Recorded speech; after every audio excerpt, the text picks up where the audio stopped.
Hi, welcome back to Producer's Toolbox. I'm your host, Carol Adrian, and today I'm really excited about the program that we have.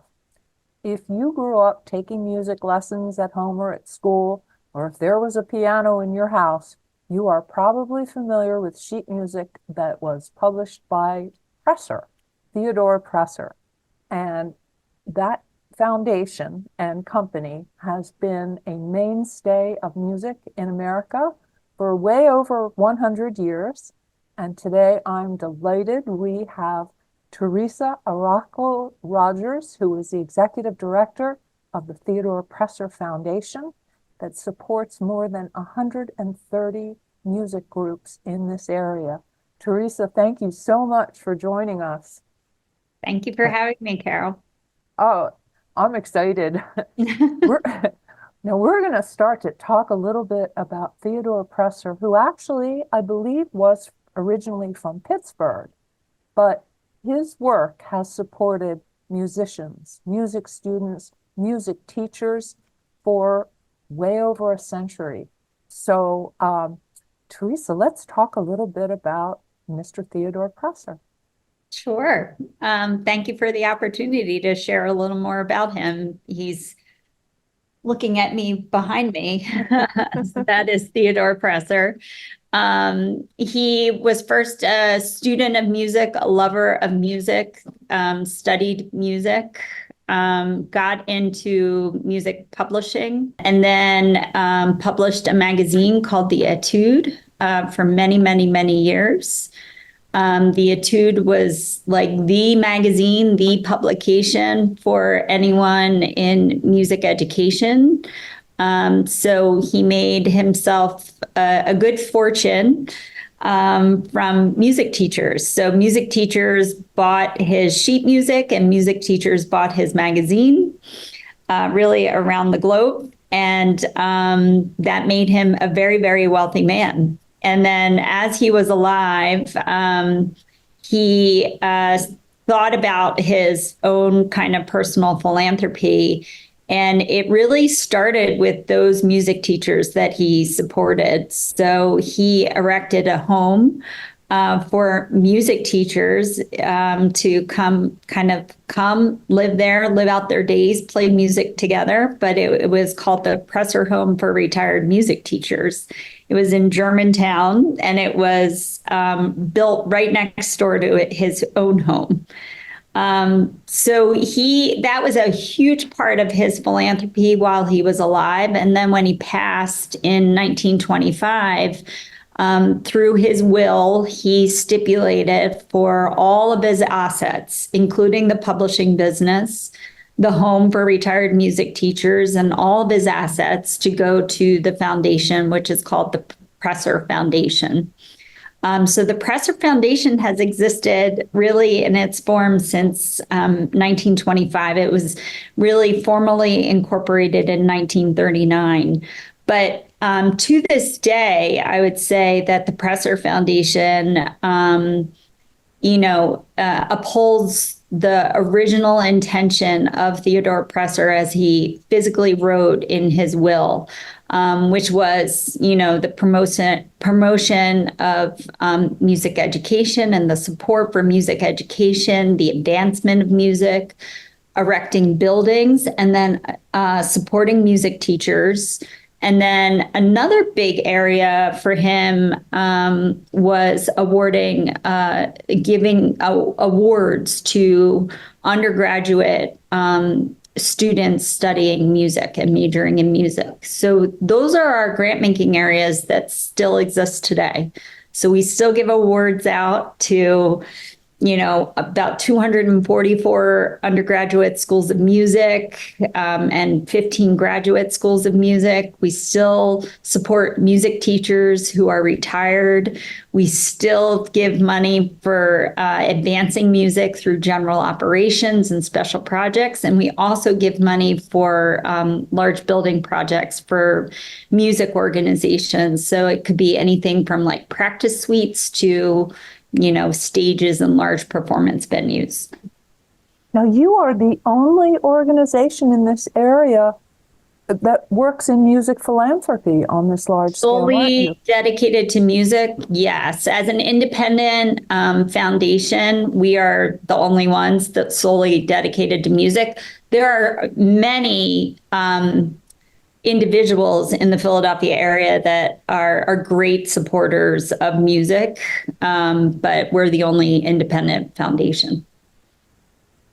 I think there probably are few fields in the arts as competitive as music. And I know musicians really can struggle just in venues to play and perform. And it's hard to be a musician and get your work out there. So I was pretty thrilled looking through the Presser Foundation website to see that there are an awful lot of musicians who've received their opportunities to play in public because of you guys. Yeah, we support musicians in a variety of ways. I mean, certainly as they're studying, if they're at one of the 244 undergraduate schools, or if they're at one of the 15 graduate schools, there's an opportunity to receive an award from the Presser Foundation. But then, once they graduate and they're out sort of in the world, we support so many music organizations that are either presenting music, performing music, or educating in music. And oftentimes, a musician today, there are few that are fortunate to have one gig, work for a large, orchestra, perhaps. Most musicians have to do multiple things. So they're performing with a regional orchestra, or they're teaching, or they're part of an ensemble and they're performing. I really have so much respect for musicians today that are, really dedicated to the music and making it work. It's pretty astonishing. I'm a producer, so I'm working mostly in stuff for television. But I attended an online seminar last fall that you guys produced, and I was gobsmacked by the number of organizations in this area dealing with so many genres of music and so many different ages and races. And I mean, it's very international music. It affects us in very specific ways. Now, I noticed that Theodore Presser, I believe he was self-taught on piano and guitar. He was, but then he did receive formal training.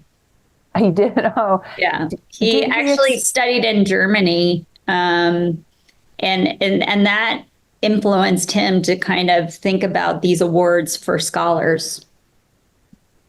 What kinds of things draw scholars to you? I mean, performance, or are there formal applications for the awards, or how is that determination made?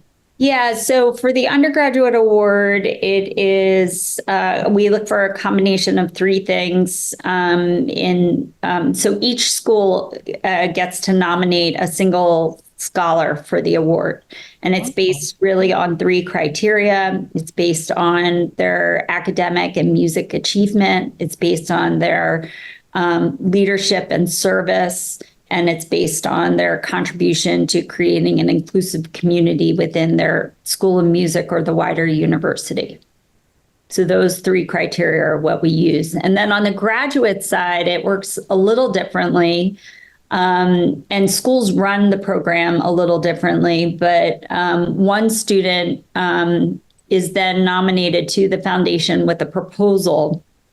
And it could be research, it could be new composition, it could be a collaboration, it could be a new music organization. We've had a couple of people use the funds for, to start up a new music organization. But that one is a little more substantial of an award. It's $10,000 that they get to put towards their project that they propose.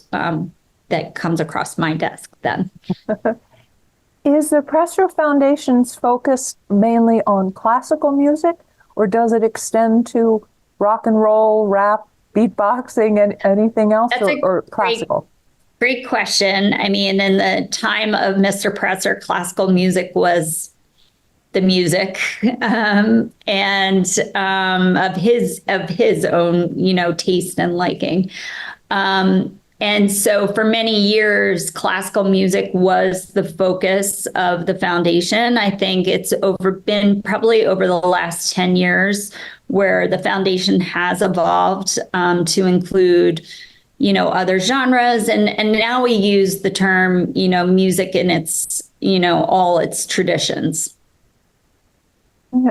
In Philadelphia, there are some musicians who, well, my mother was a classical pianist, and she was a great admirer of Leon Bates. Yes. I remember like Michael Stairs, who played the Yes. Wanamaker organ. Wonderful Michael Stairs. Beautifully. What are there other names that we would recognize? Probably Bob Capana, Okay. pretty well-known composer in our area, contemporary music. Jeff Cornelius, he was the longtime dean at Temple Boyers School of Music, choral conductor. Rollo Dilworth, another choral conductor at Temple and a composer himself. Yeah, just to name a couple. Some big names, Yeah, some big talents. very big talent.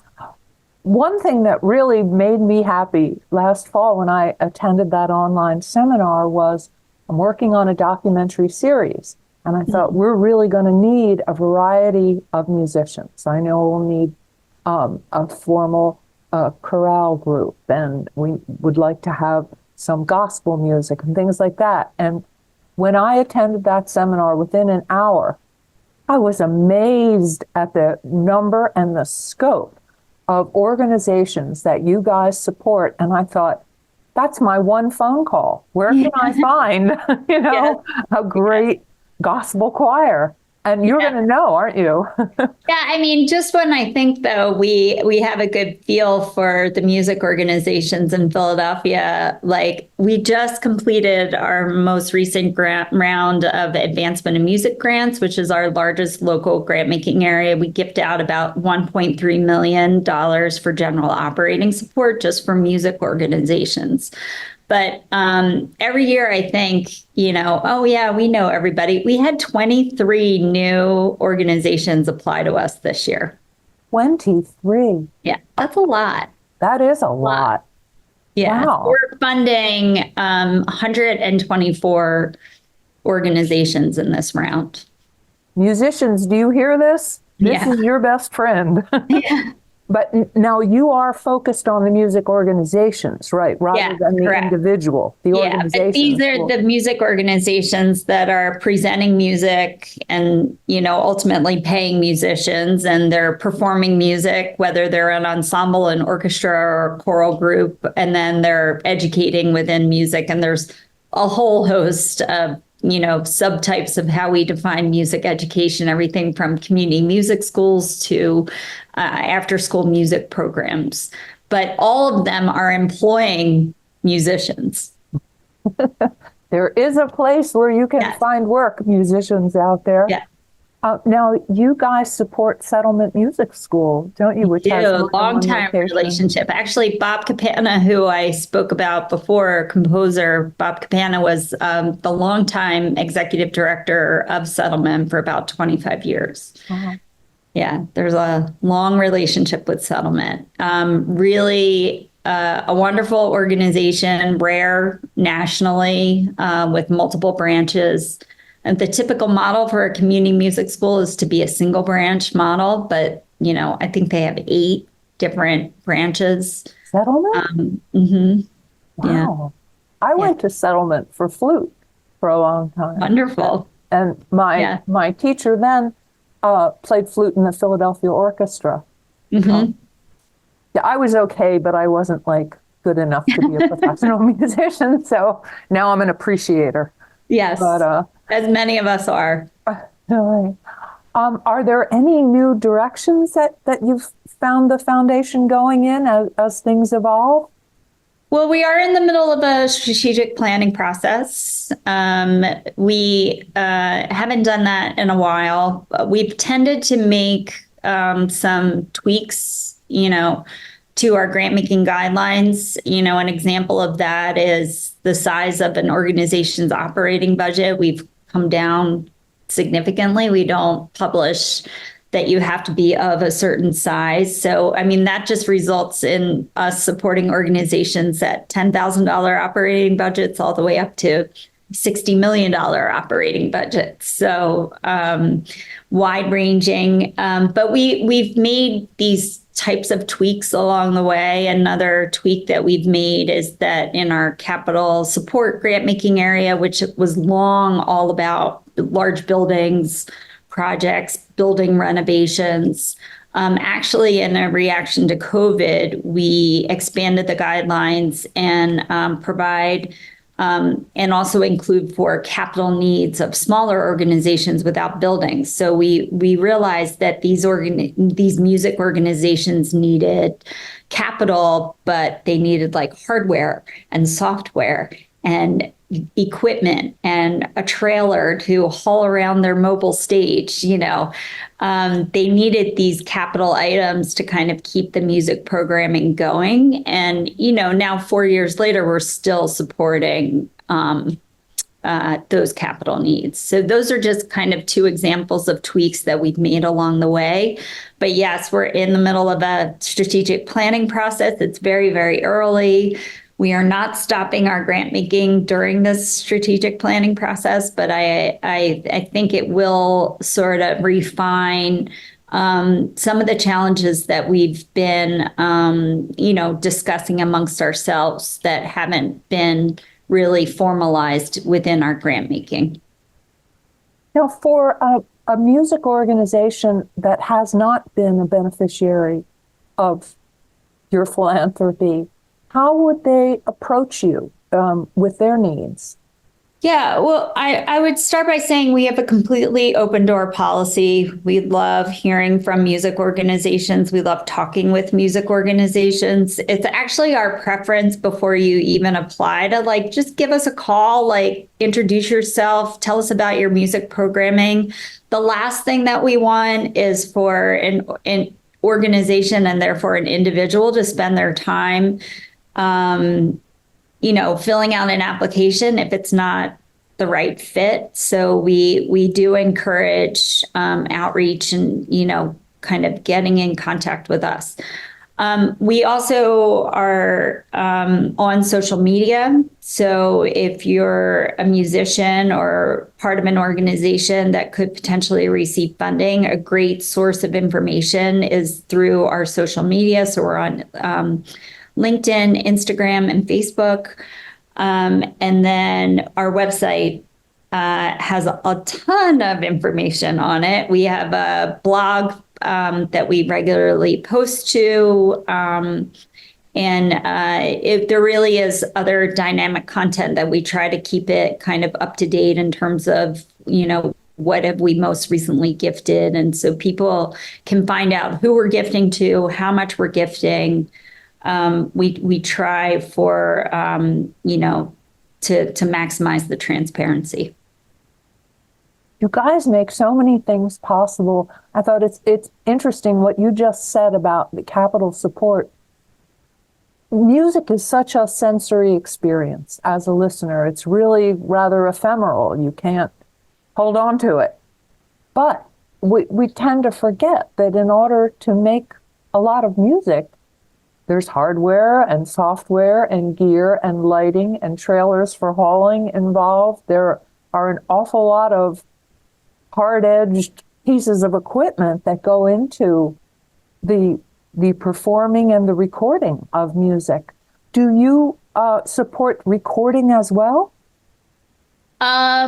So we support equipment at these organizations, for recording. Something that was interesting over that was immediately following COVID was, the fact that we had a music organization come to us, a community music school come to us that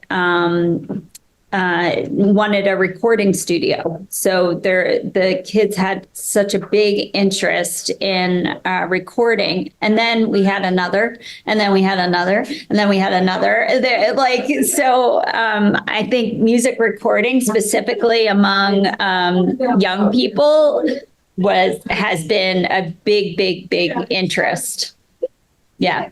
I would think so, because obviously it's now possible to record on your phone, to, do it with very little equipment. Yeah. But really great recording requires great equipment. Of course, COVID, for the music presenting and music performing organizations, if you weren't already doing it, it drove people there. In order to kind of keep the music going. And what I have found is that so many of the organizations are maintaining, still doing it, so they won't record every performance, but, streaming every performance. But there's many organizations that are continuing on with streaming and recording. Now, although you're a separate organization, you're really an offshoot of Presser Publishing, music publishing. Yeah. So the way that it kind of worked was when Mr. Presser was alive, he had Presser, the publishing business, which generated, his wealth. And then when he died, he actually left everything to the foundation. So the foundation actually owned the publishing business for many years. Yeah. Which is still publishing, is it not? It is. The foundation sold it to another company, but yes, it's still in existence. It's pretty amazing that one person with a love for music put so much in motion that's persisted and evolved. Wow. Well, yeah, he was very impressive, very exacting. Even to this day, if you read his will, and we have copies of his will and in his handwriting where he kind of crossed out words, and it was like the early articulation of his vision for his philanthropy. I mean, it literally still exists today. And for that, 100 years later, for it to exist today, he's a pretty impressive person. Oh. So next year will be the 100th anniversary of the foundation? Yes, October of 1925 is the 100th anniversary of the passing of Theodore Presser. We're actually in the early stages of thinking about how to honor that milestone. We will have an exhibit at the Charles Library at Temple University dedicated to Theodore Presser and the Presser Foundation. So that'll be in the fall of 2025. And you'll be posting about this on your social media? Well, yes. Yes. Oh. Mm-hmm. Oh, hopefully that's going to inspire, the next generation of musicians and music organizations. Is there, are there any visions for the future of the foundation that are crystallizing now? Core to what we do a lot of things really well, and we've done them well for a long time. And those are things like providing general operating support, which I feel like philanthropy has evolved generally, and it's thinking about the relationship between a funder and a grantee. But Presser Foundation has long sort of said, we're going to give you the resources that you need to do what you need to do. And we're not going to dictate what you need to do or how you should do it. So I think more of that I think that will continue. I think the organization is going into a direction of, it's really our role to kind of strengthen our music organizations in our community and be a resource to them so that they can do the hard work and the impactful work. Is Presser Foundation mainly focused in the Philadelphia or Pennsylvania area, or are you guys national? So we have 5 grant making areas. 2 are national. That's our awards program, and then our assistance to retired music teachers. And then our 3 local grant making areas are advancement of music, which is general operating, special projects, which, like its name, is funds a wide variety of special things, and then capital support. And then if I look at the sort of ratio, about 70% of our grant making is local here in Philadelphia, and then 30% is national.